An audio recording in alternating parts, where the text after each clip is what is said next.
zati ondorretara zipitzen da, nire zoik. Mendi, bigarrena esanen dio. Bera kardiologi da, Euskal Herriko Unibertsitate Inikazioa medikuntzik, gero basurtun espezialiadi eta Estatu Batuetan Pensilvaniako Ospitale Unibertsiadin doai, beran espezialiadi, eta hon elektrofisiologian aditute, beran doktoretzi be horretaz egin ban, 2017an, da gaur alegin joko da azaltzen zelan gure bisotzan zati batzu zelan funtzionatzen damen, da zelako dantzak etxesku gure bisotzak, ia kapaz gazen ulertziko, erronka gatxeak asko. Eskerrik asko.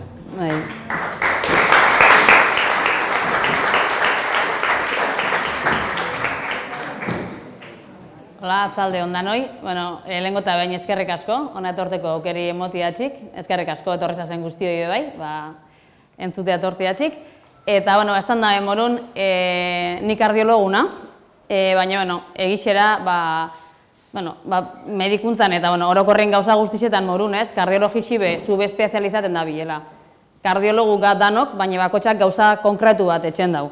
Hemen ipinitxuaz, bisotzan ingurun egon aldi zen arlo diferentik, batzuk ez bakarrik, baina batez behetzen dabe bisotzeko irudixak aztertu, bai ekografixak, eskanerrak, resonantzixak, beste batzuk bisotza odolestat daben arterien ingurun ibiltzen di, esaten dugu dizela bisotzeko fontaneruk, eta guk esan genke, gu gazela esan genke bisotzeko elektrizistak.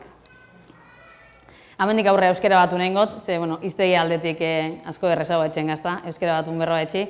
Orduan, ixe nahi bozue galdetu, ixe nahi bozue, ixe zoz ezparenten duten, altza trankilesku eta galdetu tranki. Danok ulertzen boba politxago izan gora eta danontzako aberazgarri xagoa. Esan dudan bezala, esan duten bezala, arritmietara edo bihotzaren erritmora dedikatzen garenok elektrofisiologoak garela esaten dugu. Elektrofisiologia da arritmiak aztertzen dituen edo bihotzaren elektrizitatea aztertzen duen kardiologiaren atala.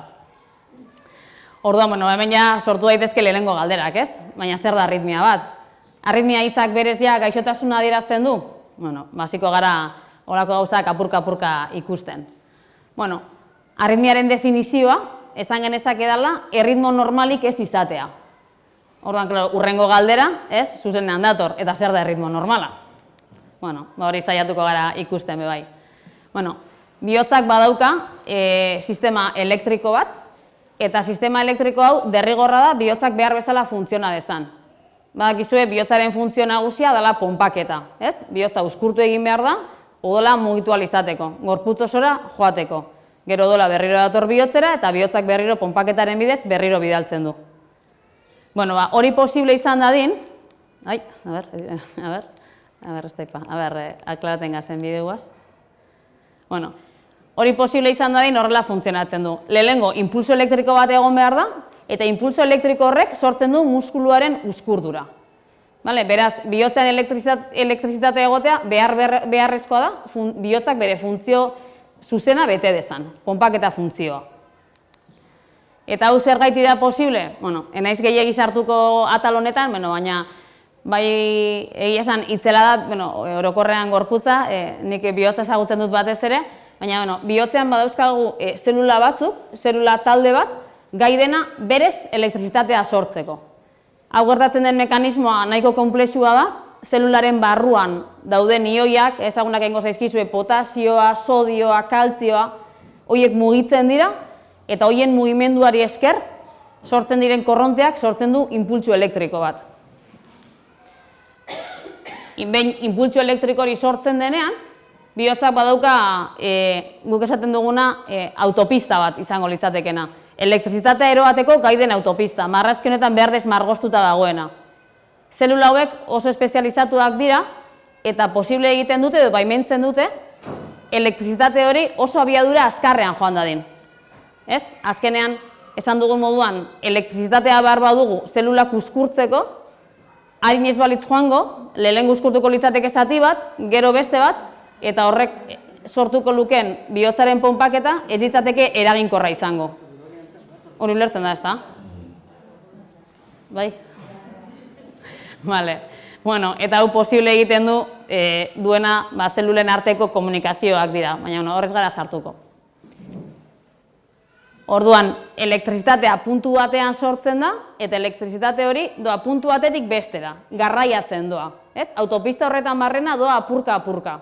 Horrela joango da, bihotza ere zatika-zatika uzkurtzen. Lehenengo zati bat, gero beste bat, ziklo guztia osatu arte. Gero erlaxatu egingo da, eta gero berriro egingo du funtzioa, ponpaketa funtzioarena. Baina lehenengo beti egongo da elektrizitatea. Eta elektrizitate hori da, guk marra bidez, elektro bat egiten dugunean, ikusten duguna. Elektrokardiograma da, guretzat, ez guretzat bakarri, baina guretzat bereziki, gaixoaren azterketako daturik garrantzitsuenetako bat. Egiten duguna da, elektrokardiograma bat egiten dugunean, zuetako askori egingo zioten noizbait elektrokardiogramaren bat, pegatina desberdinak ipintzen ditugu gorputzean, eta horrekin egiten duguna da, bihotzaren elektrizitatea ikusi. Baina ikusten duguna da, momentu jakin horretan, bihotzak daukan elektrizitatea. Adibidez, pertsona batek infartu bat daukanean, horrek azaldura elektrikoak sortzen ditu, eta hori elektrokardiograman ikusi daiteke. Baina, pertsona bat joan daiteke goizean medikuaren gana, elektro batekin, momentuko argazki batekin eta normala izan, eta handik ordu betera infarto bat eduki eta elektro guztia aldatu. Bai, ulertu behar dena da, elektro dela momentuko argazki bat.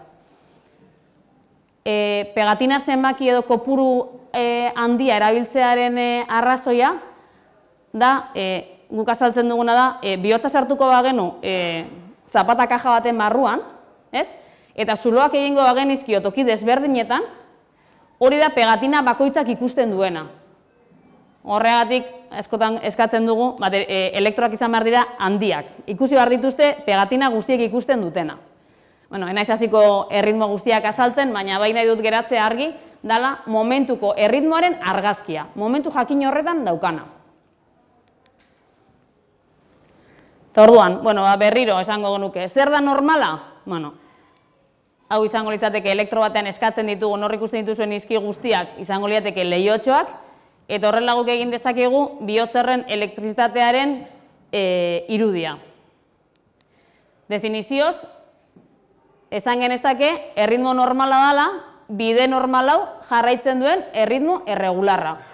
Behar duen tokian hasten dana, bere bidetik eroaten dana, eta konstantea dana. Pultsu regularra, pultsu normala izango da regularra, pun, pun, pun. Eta normala konsideratzen da, naiz eta zifrak arbitrarioak diren, 60 eta 100 taupada minuturen artean doan erritmo erregularra. Hau entzungo zenuten inoiz, 60tik bera doazen erritmoai bradikardia deitzen diegu, eta 100 taupada minututik gora doazen erritmoi aldiz takikardia. Noski, badaude egoera batzuk, bradikardiak eta takikardiak sortzen dituztena, eta horiek ez dira gaixotasunak izango. Lotan gaudenean, gure bihotza normalean, gure gorputzak ez du odol kantitate handirik behar eta azkar behar. Orduan bihotza moteldu egiten da, eta kasu batzuetan asko moteldu daiteke. Oso kirolaria den pertsona baten bihotz taupadak ere, lasai dagoenean oso motelak izan daitezke, eta horrek ez du adierazten gaixotasunik dagoenik. Kontrako aldera, edozein pertsona korrikasten bada edo kirola egiten badago, bere taupadak hasi behar dira, erantzun bezala. Eta berdina gertatzen da beste hainbeste egoeratan, asko edo oso tipiko izaten da sukarrarekin. Pertsona bat gaixori dagoenean, sukarra badauka, horrek sortzen duen erantzunari aurre egiteko bihotza azkar joan behar da. Eta bihotza joan diteke oso azkar. Gainera gaur egun, eskura dauzkagu, hainbeste, erloju inteligente, eta guzti hauekin, pieza desberdinen bidez, nik uste dut gero eta konstienteago garela, edo jendeak gero eta gehiago daki ze taupadatara daukan bihotza. Badaude erloju batzuk, ematen dizuten bakarrik zenbakia, eta igual dauzkana alarmak eta azten dana esaten karine gizoaz, edo motole gizoaz. Beste batzuk elektroa egiten dute, egia da egiten duten elektroa izaten dela lehiatxo bat bakarrik, egia da gu gai garela bakarrik leiho horrekin diagnostikoa egiteko, baina beti ez dela nahikoa.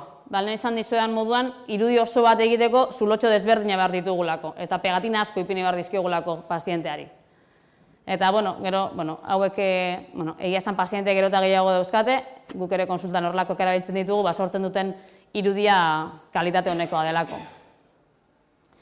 Honekin zer esan nahi dut, askotan zenbakiari ematen zaiola garrantzia eta zenbakia bera bakarrik ez dela garrantzitsua. Zenbakiak aldatu daitezke, arnasa hartzean ere gure maiztasunaren, gure erregulartasuna alda daiteke eta guztiek arritmia bezala defini daitezkeen arren ez dira gaixotasunak. Bai, egon daitezke arritmia fisiologikoak, gorputzak erantzun bezala ematen dituen erritmoaren aldaketak, eta normalak ez diren edo gaixotasuna izan daitezkeen arritmiak. Eta nolakoak dira arritmia horiek? Bueno, sailkapen den mota desberdin asko daude, baina egia da, orokorrean gehien erabiltzen ditugunak edo ezagunenak direla maiztasunaren araberako sailkapena. Lehen esan dizuedan moduan, bradikardiak dira erritmo motelak, bihotza astiro egi joaten denean bradikardian dagoela esaten dugu. Eta ostera, bihotzaren erantzuna, ventrikuluen erantzuna, uzkurtzen direna, guk hartzen dugun taupada azkarregia denean, takikardia dela esaten dugu. Gero badaude beste sailkapen batzuk, adibidez, arriskoaren araberako sailkapena. Entzungo zenuten, arritmiak izan aldirela gaiztoak, edo arritmia batek heriotza sor dezakela. Arritmia bat hilkorra izan daiteke. Arritmia mota horiei gaiztoak deitzen diegu. Heriotza sor dezaketelako. Eta egia da gainontzeko guztiei onbera deitzen diegula. Ez dira onak, arritmia bat eukitzea ona ez da, baina heriotza arriskurik ez daukaten guztiak zaku horretan sartzen ditugu. Eta nola agertzen dira arritmiak? Egia esan, arritmien agerpena oso desberdina izan daiteke, batzuetan ez dago sintomarik, eta aurkikuntza bezala agertzen da, norbait joaten da medikuaren gana, askotan izaten da tipikoa ebakuntza aurreko bat egitera, hor beti eskatzen dute elektro bat, plaka bat, eta elektroan bat batean arritmia bat agertzen da, eta pazienteak ez du ezer nabaritzen. Hori da aukera bat, beste batzuetan bihotz taupadak sentitzen ditu pazienteak, erderaz palpitazioak esaten direnak, euskaraz bihotz taupaden sentipena edo saltoak, bat batean bihotzak olako salto baten antzekoa egiten duenean, arnaz estua, mugitzen hasten denean arnazarik ezin hartzeko sentsazioa, egoera larriago denean eta arritmia batek bihotz muskuluari eragin eta muskulu horrek indarra galtzen duenean, bihotz gutxigitasuna sor daiteke, bihotzak ez daukalako indarrik, muskulu bezala funtzioa galdu duelako. Beste batzuetan zorabioak edo konorte galerak agertzen dira, sinkopeak, erderaz, edo konorte galerak euskeraz. Eta zoritxarrez, beste kasu batzuetan, arritmia baten lehenengo agerpena, bateko heriotza izan daiteke. Eta, horrela, hainbeste sintoma aipa genitzake, baina, orokorrean ikuste dut hauek direla sarrien ematen direnak. Eta, gure lanera etorrita, edo, arritmologo bezala egiten dugun lanera etorrita, azkenean bide desberdinetatik pazienteak, arritmiak dauzkaten pazienteak guregana iristen dira. Lehen esan dizuen moduan, gu espezializatuta gaude arritmietan, eta ez bakarrik, baina batez ere, arritmia dauzkaten pazienteak ikusten ditugu. Eta bide askotatik etor daitezke guregana, eta egia da, guretzat gauzarik garrantzitsunetariko bat dala elektro bat. Izan daiteke, denbora guztian pazienteak daukan elektroa, arritmiarekin badago, edo arritmia hori joan eta etorri egiten bada, guk eduki behar dugu arritmia daukan momentuko argazkia.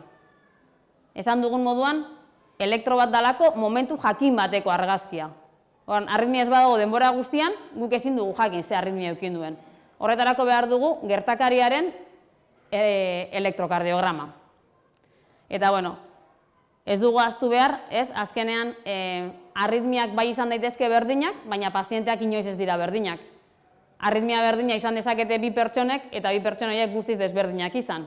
Eta tratatu behar duguna beti izango da pertsona eta ez arritmia. Ez ditugu tratatu behar ez zenbakiak, ez arritmia bakarrik. Tratatu behar duguna da pertsona. Eta horregatik, eskatu behar izaten ditugu askotan, froga gehigarriak esaten direnak, Arritmiarekin bakarrik, batzutan ez da nahikoa, tratamendu erabaki ahal izateko.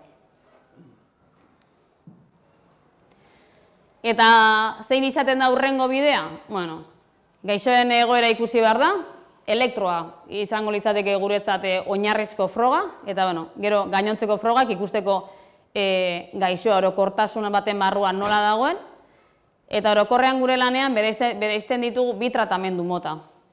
Bat izango litzateke erritmo motelen tratamendua, bihotza astiro egidoanean egin dezakeguna, eta beste bat izango litzateke bihotza azkar egidoanean, edo arritmiak azkarrak direnean egin dezakeguna, edo egin ditzakegunak.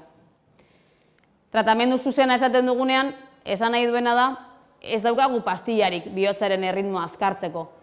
Bihotzaren aipatu dizudan berde hori autopista apurtzen denean, autopista hori ez badabil ondo, guk ezin diogu ezer eman pazienteari autopista hori berriro hobetzeko. Ostera, azkar dagoenean, hemen bai daukagu aukera gehiago.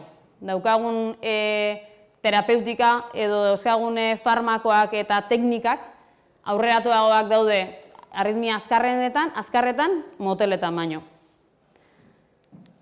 Eta noiz nola erabakitzen dugu tratamentua ezarri bai edo ez, eta ze tratamendu mota ezarri edo zer eskaini pazienteari. Bueno, orokorrean esan dezakegu, oinarritzen garela 3 bloketan bezala. Bat izango litzateke batzuk izango lirateke pazientearen sintomak, nola jasaten duen pazienteak arritmia, lehen esan dugun bezala paziente batzuk ez dute ezer nabaritzen, eta gu saiatu behar garena da pazientea hobeto egoten, orduan ondo jasaten badu, eta bere bihotza ondo badago batzuetan ez dago ezer egin. Pronostikoaren arabera, lehen esan duen bezala, arritmia batzuk bat-bateko heriotza sor dezakete. Orduan, arritmia horiek tratatu beharko ditugu. Ezin ditugu tratamendugarik gabe utzi, bestelan paziente horren pronostikoa okertuko dalako. Eta beste bat izango litzateke, arritmia horrek sor ditzakeen arazoak. Batzuetan arritmiak ez dira gaiztoak, arritmia horrek ez dio pazienteari heriotzarik sortuko, baina bai sortu ditzake arazo larriak. Gero aipatuko ditugunak. Eta orduan, arritmia azkarretan, 3 tratamendu aukera egongo lirateke. Bueno, bat izango litzateke tratamendurik ez ematea, aukera bat da. Beste batzuk izango lirateke farmakoak, pastillak, eta beste batzuk dira ablazioa. Gero aipatuko dizuedan teknika. Hori dana, egunero guk lanean egiten duguna. Bueno, 2 bloke handi bezala egongo lirateke tratamendu inbaditzailean, azalduko dizuet pixkat gailuen ezarpena, gailuak erderaz dispositiboak esaten dira, eta hemen daude taupada marka gailuak eta desfibrilagailuak. Bihotzaren barrura sartzen ditugunak. Bueno, hau geratzen da azalaren azpian eta elektroda geratzen dira bihotzaren barruan. Taupada marka gailuak erabiltzen ditugu bihotzaren erritmoa motelegia denean, esan dizuedan moduan ez daukagurako ezer bihotzaren erritmoa azkartu ahal izateko. Eta ostera desfibrilagailuak dira deskarga elektrikoak emateko balio duten gailuak, baina barrutik ipinita. Kanpotik egiten dena telebistan, nolan plakekin eta, baina barrutik. Orain esplikatuko dizuet pixkat. Hau izango litzateke 2 taupada markagailu mota daude. Taupada markagailu batzuk edo klasikoak deitzen direnak elektrodoekin doaz, kableak sartzen ditugu bihotzaren barrura.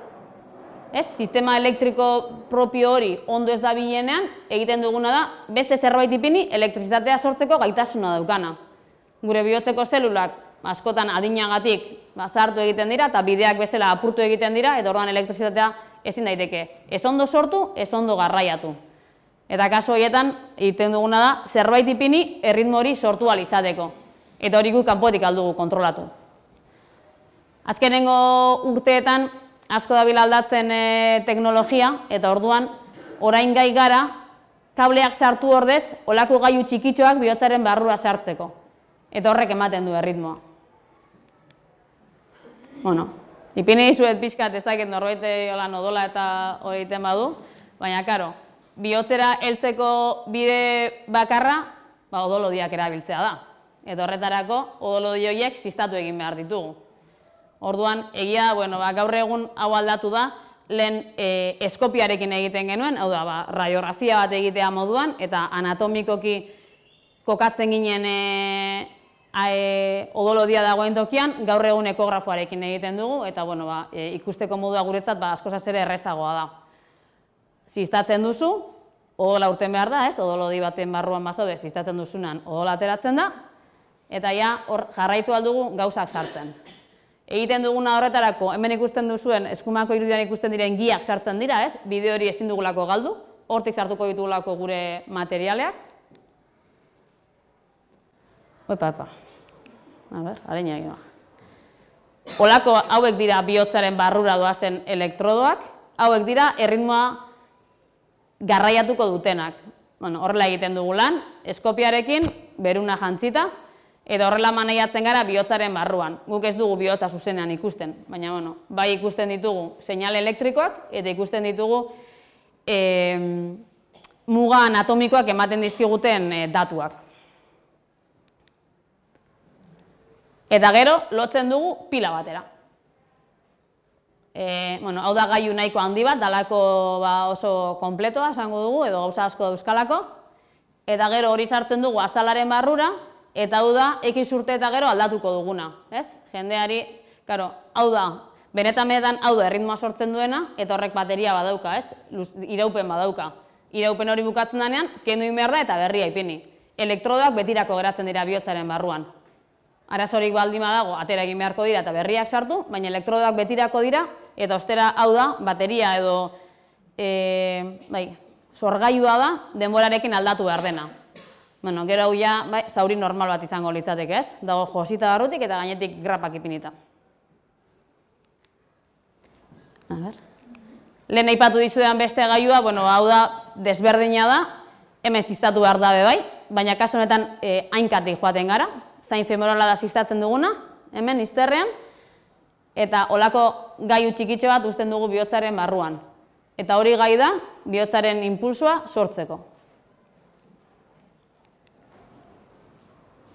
Dana danez elektrizidadea, azkenean zirkuito elektrikoak sortzen ditugu. Eta zirkuito elektriko horiegatik dakigu elektrodo horiek ondo edo txartu funtzionatzen duten. Mugitu behar ditugun edo ondo dauden.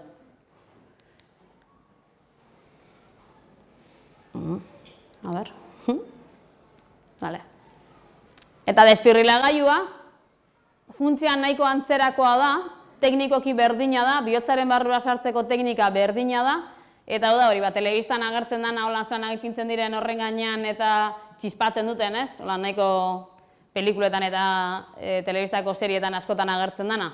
Eta hori zertarako da?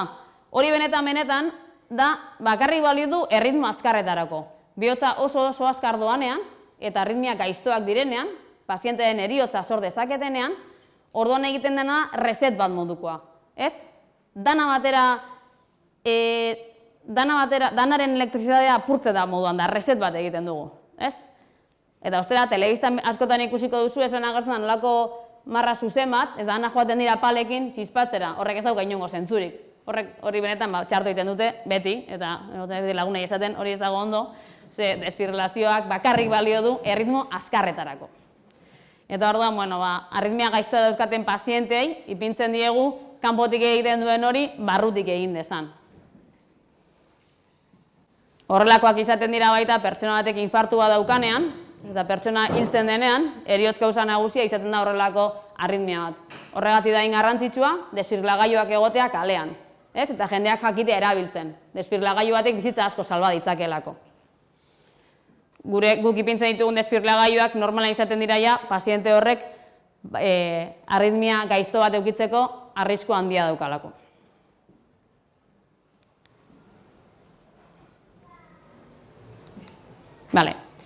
Eta zelan ikusten dugu hau? Berriro, elektrizitatearekin. Gu dauzkagu horrelako aparatu batzuk, horrelako ordenagailu berezi batzuk, bakarrik daudenak ospitaletan eta ospitale nahiko handietan, eta horregatik horrelako gauza bat ezin daiteke edozein tokitan begiratu, ze eduki behar dituzten gailuak dira ja oso espezializatuak, eta horregatik horrelako gailuren bat daukan norbait joan beharko ospital batera begiratu ahal izateko. Eta guk hemen egiten duguna da ikusten dituguna zer da? Parametro elektrikoak. Zirkuiteria elektrikoa zelan da bilen. Eta gainera, gaur egun, gailu guztiak edukitzen dute etxeko monitorizazioa deritzona. Gaur egun, gai gara, pertsona batek barruan daukan gailuaren informazioa jasotzeko pazientea guregana etorri gabe. ematen dieguelako monitore bat deitzen dioguna, eukitzen duena etxean pazienteak normalean esaten diogu logelan eukitzeko, batez ere gauetan ordu desente goten zarelako toki berdina, eta Bluetooth bidez konektatzen da gailuenekin, eta honek guri internetez bidaltzen dizkigu gertakariak, ez? Pazienteak esaten digu zelan funtzionatzen duen, esaten digu arritmiari daukan, esaten digu zenbat gauza gertatu diren, eta orduan, hau aurrerakuntza handia izan zen, ja urte batzuk daramatza, eta, egia esan, paziententzako askoz ez bere erosoagoa da, eta, sistema bezala ere, kontsulta presentzialak kentzen ditu. Hurrengo blokea edo tratamendu mota izango lirateke farmakoak. Esan dugun moduan, hauek izango lirateke arritmia azkarrak tratatzeko farmakoak. Eta farmakoen artean bereizi ditzakegu ondorioak tratatzeko direnak edo arritmia bera tratatzeko direnak. Ondorioa tratatzeko farmakorik ezagunenak dira ahobidezko antikoagulatzaileak. Seguro norbait ekartzen dituela. Sintrona edo antikoagulatzaile berriak, sintronaren moduan egiten dutena dela odola mehetzea. Aipatu dizkizuedan arritmia onberetako batzuk, ononak ez direnez, bihotzaren zati baten uzkurdura ez eraginkorra sortzen dute, eta orduan odolak geldi geratzen da. Eta geldi geratzen den odolak koaguloak sortzen ditu, ez? Zuk odola hori egiten baduzu, koagulo bat sortzen da. Hori bihotzaren barruan gertatzen bada, bihotzaren ponpaketarekin kanpora joan daiteke, ez? Tromboderrek edo koagulo horrek bidaiatu dezake, eta normalena izaten da burura joatea, eta iktus bat eukitzea. Hori eragotzi izateko, ez da benetan arritmiaren tratamendua, baina bai da arritmia horren ondorioak tratatzeko harik saiesteko tratamendua. Eta gehien erabiltzen ditugunak dira ahobidezko antikoagulatzaileak. Eta gero badauzkagu beste farmako batzuk, farmako antiarritmikoak deitzen diegunak, izenak berak esaten duen bezala, arritmien kontrako farmakoak direnak. Edo bihotzaren erritmo normala mantentzen laguntzen diguten farmakoak direnak. Farmakoekin ja enaiz sartuko, izango litzateke gehiegi. Baina bai azalduko dizuet pixkat zer egiten dugun lanean elektrizitatearekin, hau dalako gure eguneroko jarduna, eta egiten ditugunak dira ablazioak. Eta zer dira ablazioak? Ablazioak dira arritmien tratamendu inbaditzaile batzuk dira, horrek esan nahi duena da bihotzaren barrura sartu behar garela. Bihotzaren barrura sartu behar gara, baina toraxa zabaldu gabe. Hau bakarrik aipatu, arritmiak sortzeko mekanismoak berez oso konplexuak dira, baina oso labur bilduta, esan aldugu direla, bide bat baino gehiago daudelako, elektrizitatea eroateko, askotan jaiotzetik egoten direnak, naiz eta posible den kasu batzuetan inoiz ez agertzea, eta beste batzuetan nagusi aroan agertzea, beste batzuetan umetan, hori ja bide motaren arabera eta pazientearen arabera. Beste kasu bat izango litzateke, batean bihotzeko zelula batzuk esan aldugu soratu egiten direla, eta ez dira deskargatzen, berez ez daukate gaitasunik, berez ez dira gure taupada markagailu naturalak esaten dutenak ze maiztasunera joan behar garen. Dira beste zelula batzuk, momentu baten hasi direnak deskargatzen. Eta orduan, gure erritmo normala, baina azkarragoa bada, erritmo horretan ipiniko dute bihotza. Soratu egiten da bihotza. Eta beste batzuk ja, zerikusia daukate, zelularen funtzionamenduarekin. Eta hauek askotan genetikoak izaten dira, bapateko eriotzarekin lotura daukate, eta hori da, berez zelula horren funtzionamendua normala ez delako. Baina, edozein izan da ere, ablazioan egiten duguna izaten da bihotzaren barrura sartzea. Eta nun egiten ditugu ablazioak? Horrelako kirofano batean egiten ditugu ablazioak. Ez da benetako kirofano bat, baina bai benetako kirofano bat bezala tratatzen dugu, egiturari dagokionez, eta asepsiari dagokionez ere bai, kasu gehienetan. Aparato edo makinaria pilo bat behar dugu lanerako. Eta, hasten gara be bai, ziztatzen.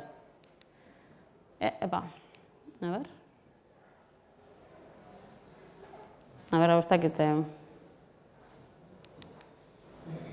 Ez da izatxik hau ez da bien,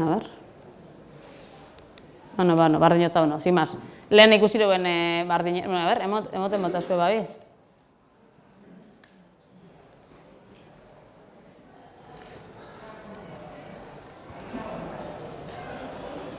Bueno, ez da marrinotza, A ber, handixan...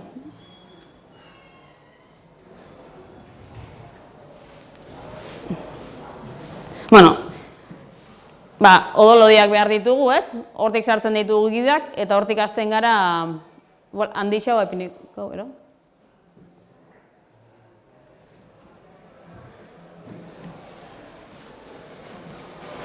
Bueno, hortik egiten dituguna da, sartzen ditugu beste hainbeste gauza,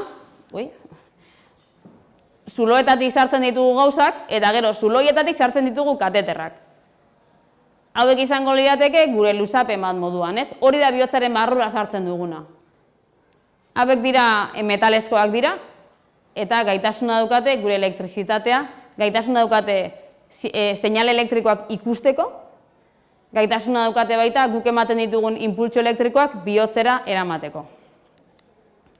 Bueno, hau da bakarrik adierazteko odolodiak behar ditugula, ez? Bihotzera sartzeko, sartu gaitezke bihotzera odola heltzen den bideetatik, zainetatik, edo bihotzetik ateratzen denatetik, ez? Arterietatik.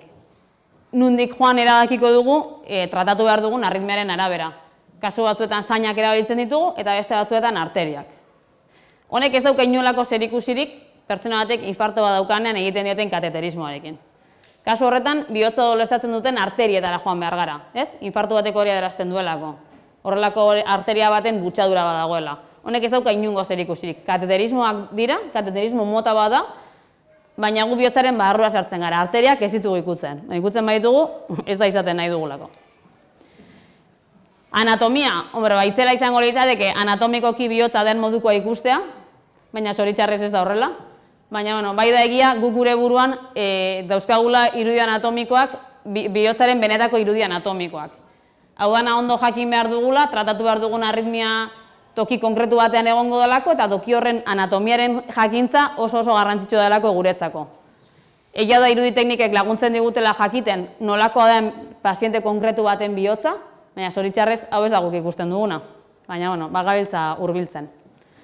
Beti egiten dugu lantaldean, gure lana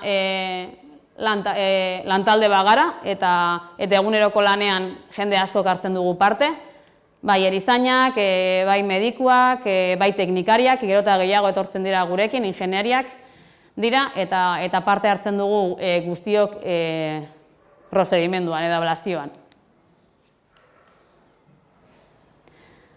Lehen esan dizkizuetan kateterrak sartzen ditugu bihotzaren barrura, kasu bakoitzaren arabera, 2, 4, 5, bat normalean guk ez, kasu batzuetan egiten dute, eta gero informazio guzti hori biltzen dugu olako pantaila handi batean. Eta joaten gara begiratzen sistema elektrikoak.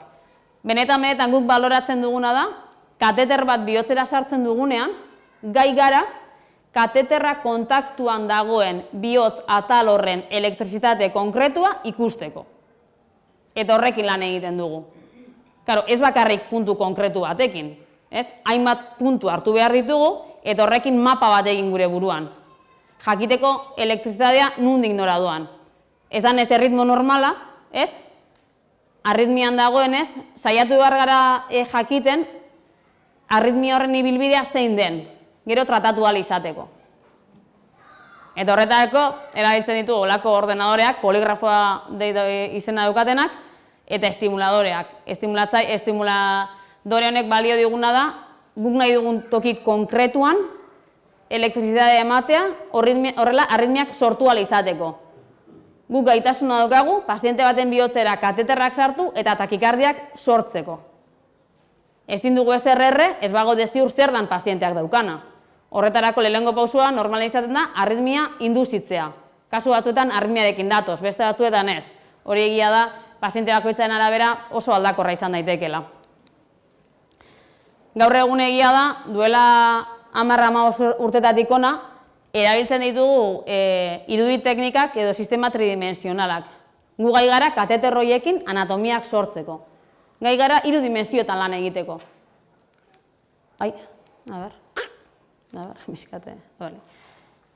Ez dugu bihotz guztia margosten, denbora guztian. Margosten dugu lan egingo dugun bihotzaren atala. Arritmiak etorri daitezke toki desberdinetatik. elektro horregatik da importantea. Elektroa ikusteak guri laguntzen digulako jakiten nundi datorren arritmia hori. Eta arritmia horren arabera joango gara toki batera edo bestera. Kasu hauetan, aurikulak dira.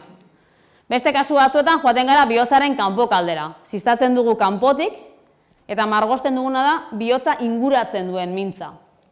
Prozedimenduak izan daitezke errezagoak edo sinpleagoak edo konplexuagoak. A ber, hau badabil.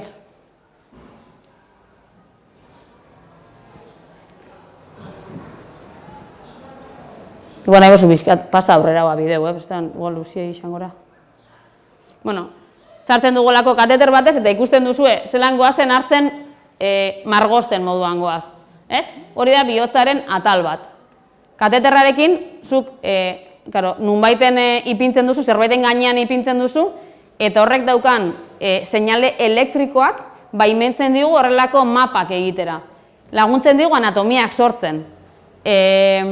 Gaude begiratzen seinale elektrikoak eta gainera irudimensiotako egiturak sortzen. Kasu konkretu honetan ezkerreko aurikula bada, eta ikusten duzuen moduan gainera gabiltza margotzen duzunean, enean doa aldatzen. Orduan, egoten gara toki batzutatik behin eta berriro basatzen, bai toki hori interesgarria iruditzen zaigulako, edo iruditzen zaigulako ez datorrela bat pazienteak daukanarekin, eta hemen ikusten duzue pertsona, honek adierazten digu norutza begira doazen, ze teknikaria dabil mugitzen bestelan marrazkia, eta ez dakizu ze nora begiratu bestelan, eta kolore sistema eskala desberdinekin egiten ditugunak dira mapa desberdinak. Honekin aldugu jakin zelan doan elektrizitatea, jakin aldugu bai zelan dagoen bihotzaren atalau, osasuntsu dagoen, zahartuta dagoen, orduan eta zahartuago izan agertzen dira fibrosiak edo zekatriz txikitsuak moduan, eta horrek errezago egiten du arritmiak sortzea, orduan joaten gara gauza desberdinak baloratzen. A ber. Hau da beste adibide bat baino ez da, ez? Egia esan, gero teknikariak dira oso onak, egia esan lan egiten dugun teknikariak, ingeniariak dira oso azkarrak, eta pilo bat laguntzen digute, eta gero eurek joaten dira eskalak mugitzen eta egiten dizkigute benetan lan egiten ditugun mapak. Lehen esan dudan moduan, gure lan taldeko lana dalako, eta orduan, danon artean gauzak askoz hobeto egiten ditugu. Eta, a ber, badabien, bai. Eta horrela ikusi aldugu, adibidez, arritmia batean, elektrizitatean dolo da. Ikusten duzue, uin zuria zelan dabilen bueltaka. Doa, a ber, ez dakit alduan ipini berriro. Margoztu dugu, hartu ditugu puntu elektrikoak, edo ordan ordenagailuz, gai gara ikusteko arritmia zelan dabilen. Honek laguntzen digu ikusten zein da zirkuitua, guia pentsatzen duguna zein da, baina horrela geratzen da politagoa, eta laguntzen digu bai erabakitzen zer erre behar dugun. Azken finean guztia da bihotzaren elektrizitatea aztertzen dugu, gero nola tratatu jakiteko. Ikusiko dugu. Kasu batzuetan arritmiak nahiko sinpleak izan daitezke, eta beste batzuetan lehenengo margotzen duzu zati bat, eta ez haude ziur esaten duzu hemen ez dago ziklo guztia, joan behar naiz beste barrunbe bat margotzea, eta orduan, gauzak egia izan daitezke edo oso errezak, edo oso konplexuak, eta joaten gara egiten mapak, berriro margozten, mobitzen, aber nundi nodan elektrizitatea, egia esan kasu batzuetan paziente bakoitza mundua da, paziente bakoitzaren bihotzaren atalak beste mundu bat dira, eta orduan, kasu guztietan egoten gara danok begira eta adi ondorioztatzeko zirkuitua zehazki nundi nora doan. Batzuetan koloreekin ikusten ditugu, kolore mapa desberdinak egin ditzakegu, eta egia bai teknikoen laguntza beti daukagula hor. Eta gero, koloreetan ikusten den hau hain polita, benetan gu baloratzen duguna da hau. Toki jakin horretan dagoen seinale elektrikoa. Bihotzaren atal horretan zer ikusten dugun elektrizitateari dagokionez. Eta guzti hau zertarako? Tratatzeko. Ablazioak berak zer esan nahi du? Ablazioak berak esan nahi duena da, arritmia sortzen duen hori suntsitzea, edo moztea. Eta horretarako energia erabiltzen dugu. Energia iturriak behar ditugu, arritmia horien edo ehuna bihotzaren atal hori suntsitzeko.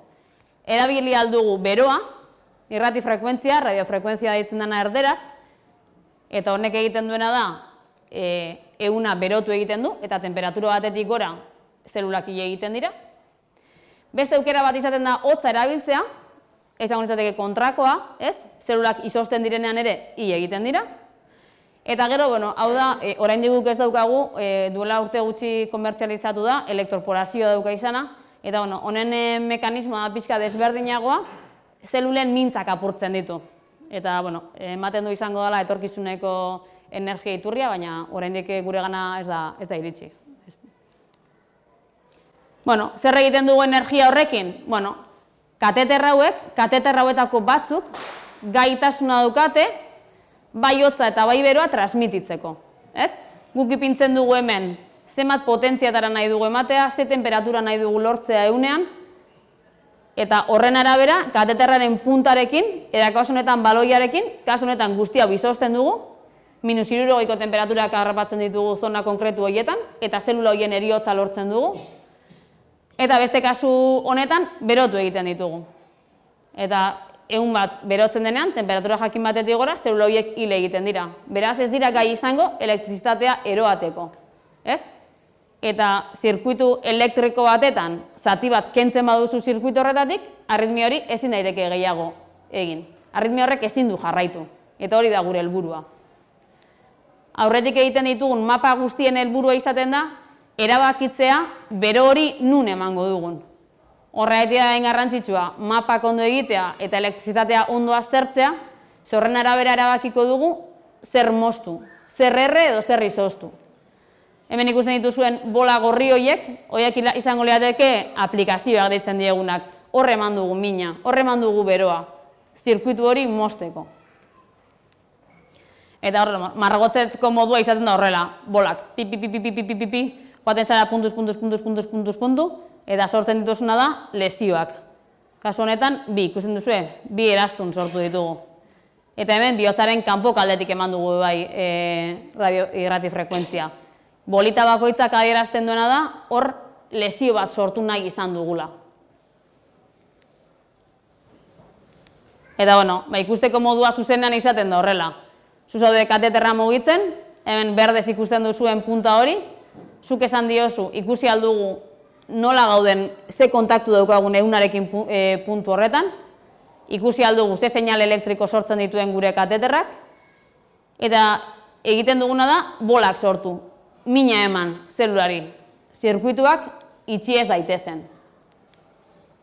Eta, bueno, beste modu batean ikusita, gero, aplikatzen dugun enean koloreak doaz aldatzen, eta horrela badakigu bai, egin ditugun aplikazioak eraginkorrak izan direla, edo nahi dugun energia kopurua eman dugula. Eta, bueno, hau da izango litzateke horren beste adibide bat, kateterrarekin gero joan behar gara denbora guztian begiratzen parametro elektrikoak. Bai sistemaren impedantzia, bai ehunaren impedantzia, bai daukagun kontaktua, ematen dugun potentzia, ablazio bakoitza eta bihotzaren zonalde bakoitzean eman alduzun indarra desberdina delako bai. Bihotzaren loditasuna ez dalako berdina toki guztietan. Eta hori kontutan izan behar da, ez? Ematen baduzu oso potentzia altuetara, zuloak sor ditzakezu. Eta hori komplikazio bat da, eta zoritxarrez gertatzen diren komplikazioak dira. Segia da, gero eta ablazio gehiago egiten ditugula. Ablazioak dira, esan dudan moduan, arritmien tratamendu inbaditzaileak dira, eta joera beti da izan da goranzkoa. Egia da, 2008an berakada nabarmena egon zala, koronavirusaren eraginez laborategi edo kirofano guztiak itxi zizkigutelako. 2021an oraindik zailtasunak izan genituen, berriro ere hasteko, probak egin behar ziren, ez ziren sartu, horra egon zen jaleo handia. Urtero egiten ditugun ablazio guztiak estatu mailan neurtzen dira, eta beti bidaltzen dugu zer egiten dugu, zenbat egin ditugun eta zelako emaitzak lortu ditugun.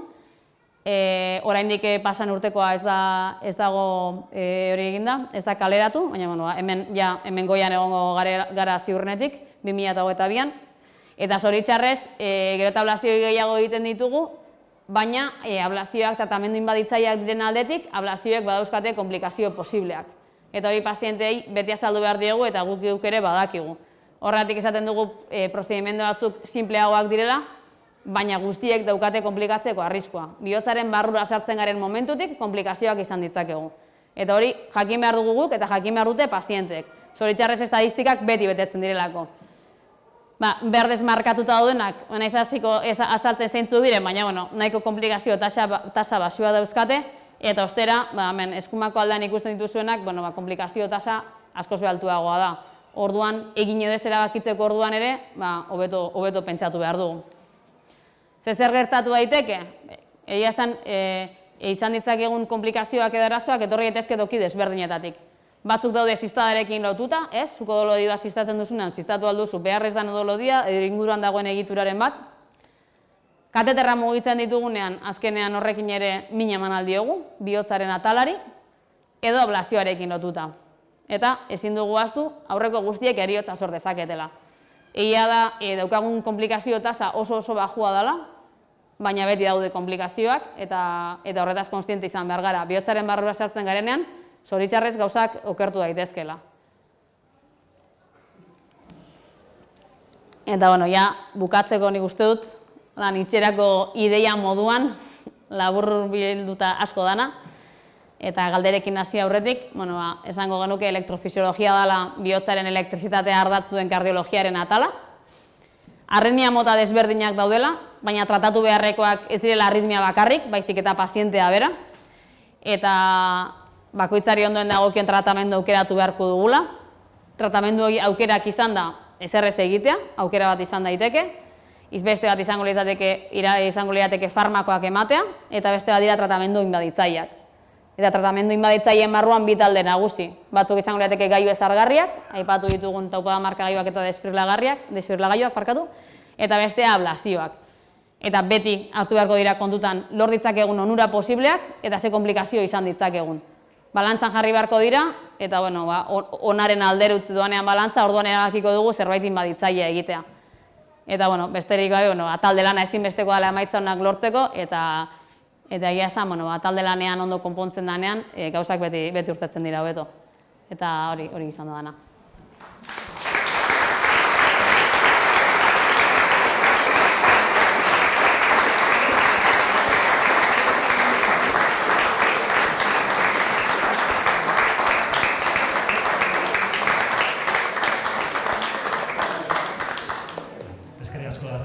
Oso argixenana, eta ondo gixu ez errentxatiran galderak. Baina gauzatxu bat, gaiztu nuen xatea hongon. Akordan, mesedez, ez gazela medikuneko kontsultan. Bai? Esan goztazu, jo, gaizturia, baina por segaso. Orduan, galdera ipara, mesedez, altza eskut, eta helara pasakora mikrofonu motea, nire guztan lan. Bai?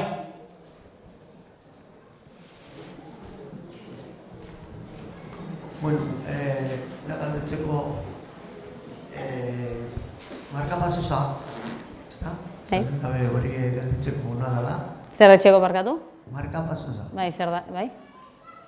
Arritmia gelditzeko ona dela, ero kontrolatzeko, ez? Arritmia kontrola ez da betxen. Baina, arritmia harinero motelaz, zehatxik, zabiz? Fibrilazioa irikularratxik? Harine. Ez. Markapasosa ipintzen dobenin arritmia harin bat tratateko, normalin etxen dobenara, markapasosa ipini, eta ero, sistema elektrikun erredura txiki batein. Ritmu markapasosak eukitzeko. Arritmia benetan hor da, baina pazientik ez dau sentiuko. Ze markapasosa izango era ritmu ipintzen da bena. Arritmia kontrolateko modu bata. Ez duzu beretan berez kontrolaten markapasosaz, baina markapasosa ipini bizu, ze beste erredura txikixe etxezunin, bestelan bisotzak ez da ritmoik eukingo. Markapasosaz kendu egin da tratamendu? Kentzen di farmako batzuk, ritmu kontrolatzen da benak, baina ez di kentzen antikoagulatzaiek. Ze arritmia benetan hor da. Orduan, arritmiak sortu alda bezen komplikazioek, iktuzak eta pasaleik ez. Orduan, sintrona ero beste antikoagulatzaiek ez di kentzen, bai kentzen diz farmako antiarritmikuk, ero bisotza moteltzen daben farmakuk, horrek bai kentzen di. Baina ez antikoagulatzaiek. horrek sekule ez dikentzen. Ero elitxak ezken du bir. Galdera xa. Artzaldean. Eta, Zer lan erabakitzen zuen, bisotzin erreturakei, ero isosturak, oza, isosti zezkati. Zerrak esaten zuen, zerrak bideratzen zuen? Arritmia motin arabera. Egizera gero bai, zentruk joera handixoa eukin aldabela gauza bat etxeko ero beste bat. Guk, por ejemplo, fibrilazioi aurikularra tratateko, guk batez behotza hiltzen dugu. Baloia zein genkelako izostik. Eta hori gutzat, erizten gazku, denpori eta lortzen duen emaitzan aldetik, obirala, beruaz etxi baino, lehenengoko prozedimentu. Beste zentro batzutan beruaz etxen dabe, egizera oso personala dala. Eta gero, kateterraz etxen daubenin, hotza eta berun hartin, beru, obire, eraginkorra gara, baina komplikazio itasa bizkataltu eukileike. Orduan, segun eta ze pazienteran, ume bat izaten bara, ume txikixe izaten bara, eta dakarren umitan batez izaten da bide gexak dakarrela elektrizidade konduziuteko, horrek bide bitxak oso gertu baraz bat abestiatik, orduan hotza ibiltzen dugu.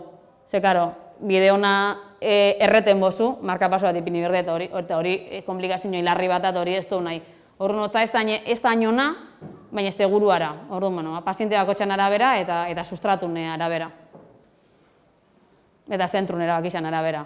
Guk hotza hiltzen dugu, beste batzuk ez, hor da, debatira.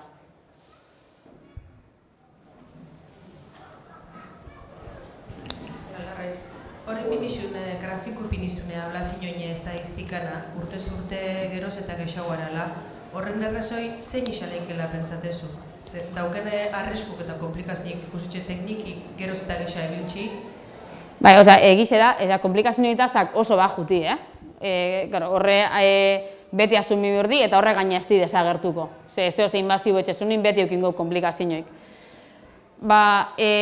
Asko dabe bai, poblazioi zahartzen du, zahartzen guztien egin arritmia gehiago agertzen di, garre honin fibrilazioi aurikularra gehien tratatzen duena, geroa gehiago ikusten dugu, eta geroa paziente gehiago aiaten gazkuz. Egizera, arritmian intzidentixi altzen jala batzune bentzat, eta egizera, lehen igual konservadoria trataten zinak, ongerua inbasibua gazela. Eta orduan horrek etxen dautoki guztizetako horrek ablazioik kopuru altza izana. Eta, komplikazioik ondutan hartu birdi, egizera bebai oso komplikazioik tasa bajutak hauela. Eta emaitzak betirizela hobik farmaku paino. Orduan, bidik hortituz. Eta lehen sartzen ez ginen arritmia askokin, gaur honin sartzen ga.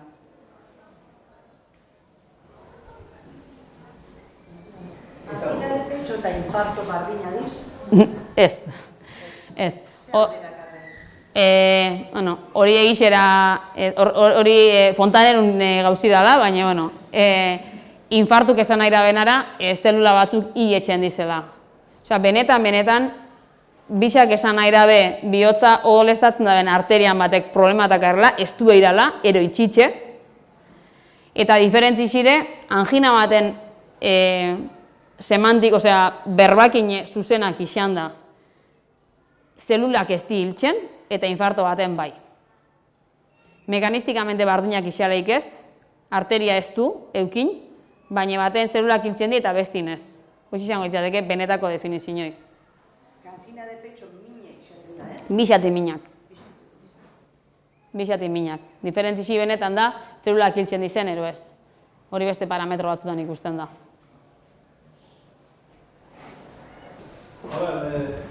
Egitetan nola arruinaz.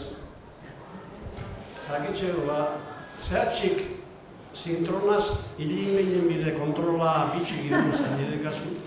Eta helikiz ertzeotun da helikizaz ez da kundekizeta. Horrek bera pildorik regulatzen da hori automatikamente oso? Bai, hain daizen proba guztietan eta ensaio kliniko guztietan, helikizak eta beran muruko beste beran launek, sortzen daben efektu, beti dalako dosi predezibli. Dosi jakin bateaz, ezaleik ezelako efektu ingora ben. Eta zintronak, ez dauke hori bentajioi, merkiara, hori bai, bentsat momentu bertan merkiara, eta ondiokan problema handixatak hau bestik ipintxeko, baina, esperantzire, laste bestik ipinari xatile lehenko aukera morun, Eta zintrona, Afektatzen zintrona jateko. erosek afektatetza zintronai. Osea, zintrona movimiento esan. Bai, danak. Ondoan, Danak. por ejemplo, den bitxerdizin, eta gute zaurrengo azten da irite bat. Horretxeaz ikusaiatzen ga denpora guztin beste pastillak ipintzi, baina hori ja ez da gure esku. Hori ez da gure erabakixe, beste komunidade askotan finantziatako gauza bata, eta hemen ez, baina hori ez da gure esku. Gu bestien aldeku ga. Beste bat, etorkizunin zein izan horretxakeu eo, zugerretan zalik ablazioi gehitzen du moru, osea, farmakologixez, ero ablazioa zuen, ez da jakitxin. Etorkizun bate, hemendik eta aurrea, gero ablazio egeixea behin gau, pastillak ez dago emoten gauza handirik aldatuko eranik, de hecho, pastillak baraz batzuk baina ez da barririk sortzen, eta teknika hobiti ablaziooi. Benetan eniko genukenera, prebentzioi asko, ez eukitzeko komplikazioirik, ez, arrisku kardiobaskular guztin prebentzioi, kirolaen, asko ezeran, danok daki horrek gauza guztik, alanda guztiz be agertu leik ez arritmiak, naho desan, hori dana enjebe arritmiak agertu leik ez. Baina, bueno, danok zaintzen baga, ordun eta hobeto. Zintronak afektatzen dago azalea? Afekta leike.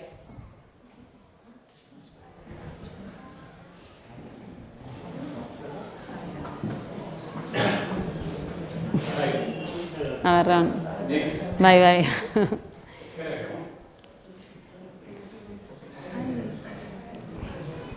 Representado.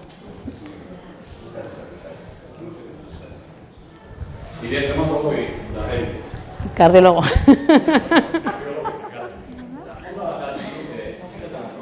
Bai.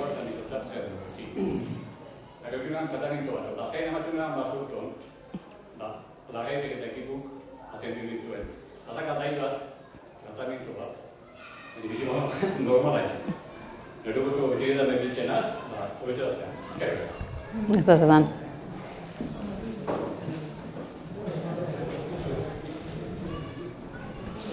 Bai, hemen pazientzia baino geixara. Arratzaldeon, Ez da zetan. Galdera bat.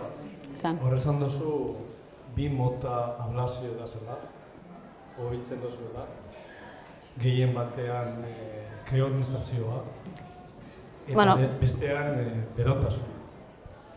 Egon leike paziente batzu, Bixak emirri zen duena. bixak daukenak edo hiletzen behar. Da, hirugarrengo bukazu zer esan dutxak. Beru.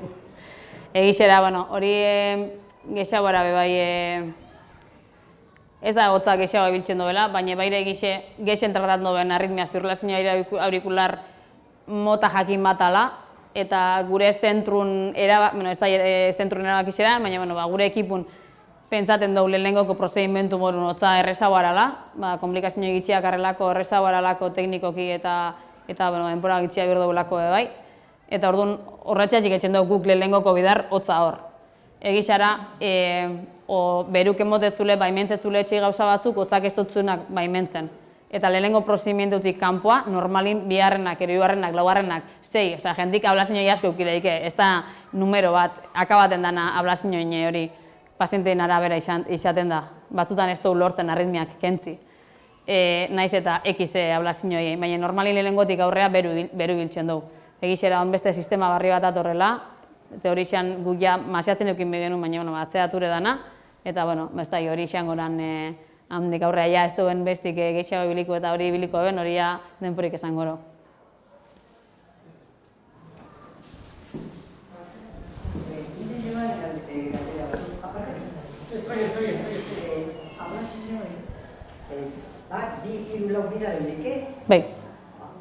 Bai, gauzire, mehazira benero ez.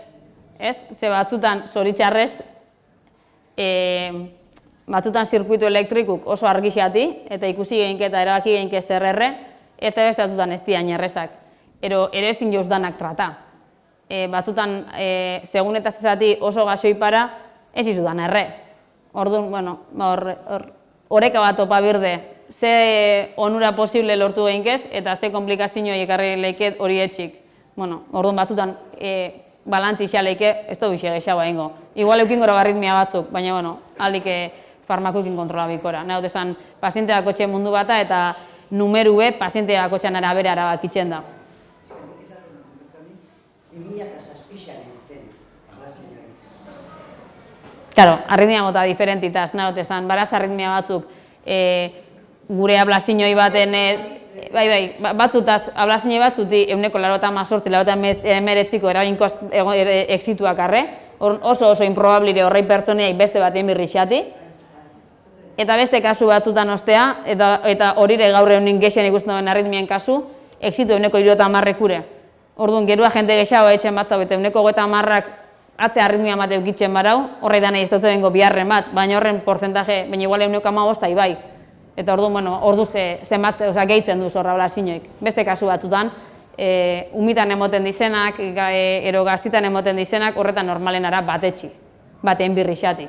Eta gexago, ez eukitzi gexago etxeko horirik, biharrik. Eskerrik asko Larraiz tortearen.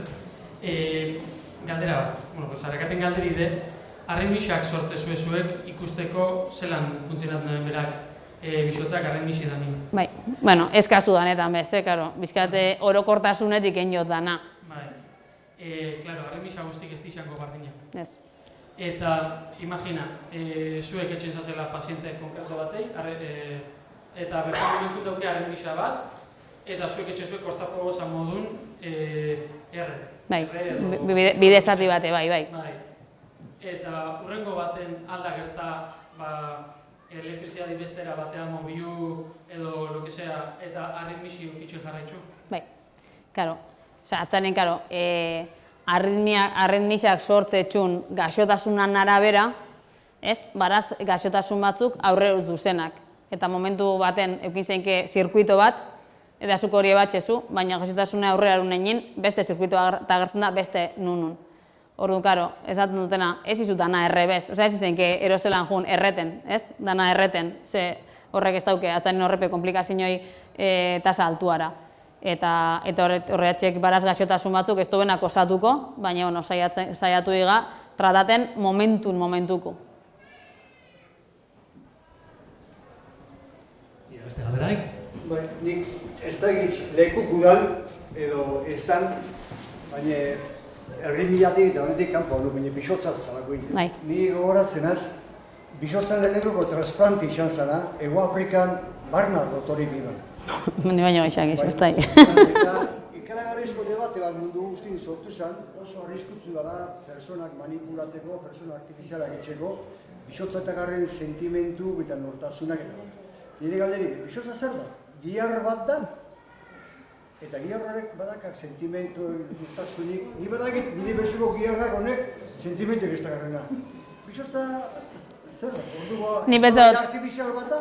Sentimentuk daz, nortasune manipulaleke, ero gihar soil bat. Bueno, horrek ja, ez da bai da psikologiko baten sartu genke, baina, bueno, sentimentu, osea, egixera bisotza lotzen dela sentimentukin ez, eta bisotzaz matxe eta hori dana, baina benetan, ez da zelulaik horredanak sentimentuti, ero sentsazioiti etorrek burundaz. Bisotzak berak ez dakar area bat,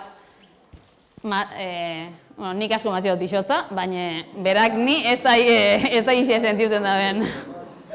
Baina berez dakar elektrizidadi eta zelulataz espezializata uzkurtzeko. Zoritxarrez, bai, gihar bata.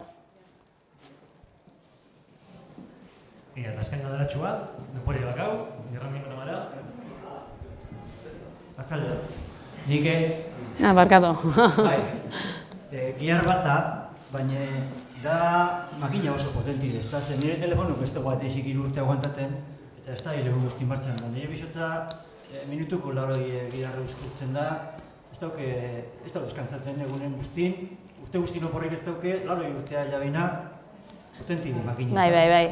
Bueno, karo, nik zizangot, ez? Atzanen bakotxak berana, izan gorputz guztire inkreibli, ez? Gorputz guztik etxetxun gauza guztiti inkreiblik, eta bisotza sistema perfecto bata. Beraz, bera bakarrik etxen dago elektrizidadi, bera bakarrik juten da, denpora guztien da biharren, ezasun morun, eta Eta nitzaz zango bat, danetan importantiena da, baina ez, barai ez dana, osotasun baten marrun, organo guztiti importantik, baina, bueno, bixotza euretako bata, eta, bueno, geure motorra dala esaten duenin, hori egixera, motorra espabil, beste ixe ez da bil.